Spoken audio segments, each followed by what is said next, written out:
বনগাঁ বিজেপির যুব কর্মী সভা থেকে তীব্র বার্তা নিউজ এই মুহূর্তে। বনগাঁ সাংগঠনিক জেলায় বিজেপি কর্মী সভা থেকে জোরালো রাজনৈতিক বার্তা দিলেন জেলা সভাপতি বিকাশ ঘোষ।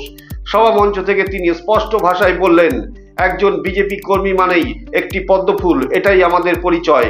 পাড়া হোক বা গ্রাম, যে কোনো পীড়িত অসহায় মানুষের পাশে ঝাঁপিয়ে পড়ে সর্বতোভাবে সাহায্য করার নির্দেশ দেন দলীয় কর্মী ও যুবক সংগঠনের সদস্যদের।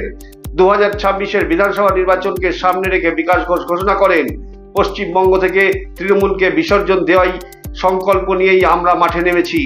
তার কথায় সংগঠনকে বুথ স্তর পর্যন্ত আরও শক্তিশালী করতে এবং মানুষের আস্থা অর্জনই হবে প্রধান লক্ষ্য। তিনি আরও বললেন, যুব সংগঠনই পার্টির মূল চালিকা শক্তি। এদিন বনগাঁ জেলার বিজেপি নব্য যুব সভাপতি সোমেন দেবনাথকে পুষ্পস্তবক উত্তরীয় দিয়ে সংবর্ধনা জানানো হয়। উপস্থিত কর্মী ও সমর্থকদের মধ্যে উচ্ছ্বাস লক্ষ্য করা যায়। এমনই এক যুব কর্মী সাহেব ঘোষ জানালেন, নতুন যুব সভাপতিকে পেয়ে আমরা আনন্দিত।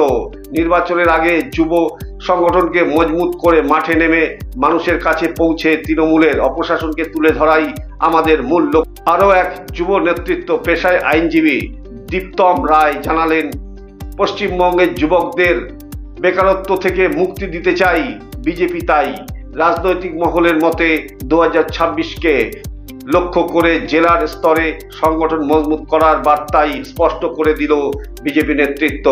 আপনার সঙ্গে আমি শান্ত বাগচি।